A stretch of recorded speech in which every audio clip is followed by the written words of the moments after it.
د چیف سیکرټري خیبر پښتونخوا وزیر اعلی خیبر پښتونخوا علي امین خان ګنداپور په خصوصي احکاماتو او د ډیپټي کمشنر چارسده قیصر خان په خصوصي هدایاتو باندې 13 ورځ چارسده په تحصیل تنګي په علاقه مونډا ابازي کې د سین په غاړه د تجاوزاتو په ضد لوی کاروایی سره رسیدلې ده.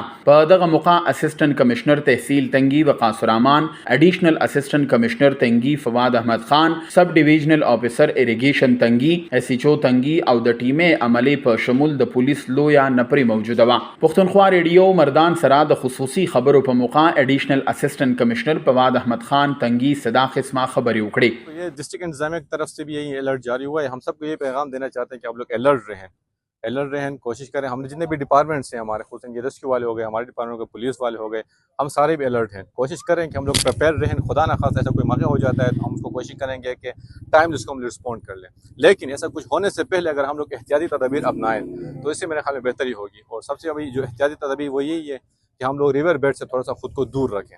सबसे पहले तो हम लोगों ने जितने भी हमारे डिपार्टमेंट्स हैं जो इस मकसद के लिए बने हैं, हम लोगों ने उनके साथ कोऑर्डिनेशन की, उनको डायरेक्शन इशू हुए हैं। आपके सामने मौजूद हैं, हमारे पुलिस वाले हैं, रेस्क्यू वाले हैं, मैं खुद आया हुआ हूँ। ये एक डायरेक्शन है कि आप लोग जाएं, लोगों को पहले सेंसिटाइज कर लें। और दूसरी उनको जो उनकी जॉब से रिलेटेड है वो हिदायत भी हम लोगों ने इनको इशू की हुई है कि आप लोगों ने किस टाइम पे किस सूरत हाल से किस तरह निमटना है, किस तरह उसको रिस्पॉन्ड करना है। तो आवाम से हम लोग कोऑपरेशन की अपील करते हैं। आप हमारे साथ कोऑपरेशन कर लें, हम भी आपके ही लोग हैं, आप हमारे लोग हैं, हमारे बीच कोई फ़र्क है नहीं। तो आप काइंडली आप हमारे साथ कोऑपरेट करके इस रिवर बैंक को अगर आप लोग खाली करेंगे तो हमारे लिए आसानी हो जाएगी। वाज़ह दी چې د چیف سیکرټري خیبر پښتونخوا او وزیر اعلی خیبر پښتونخوا علي امین ګنداپور د هدایات ورستو ضلع چارسدې په دریو وانو تحصیلونو تحصیل تنګي، تحصیل شبقدر او تحصیل چارسده کې د ډیپټي کمشنر چارسده قیصر خان په احکاماتو باندې د سین په غاړه کاروایی تیزه سره روانې دي.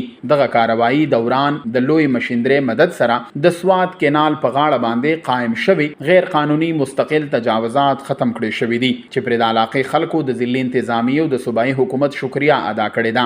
سلمان شاه، پښتونخوا ریډیو، مردان.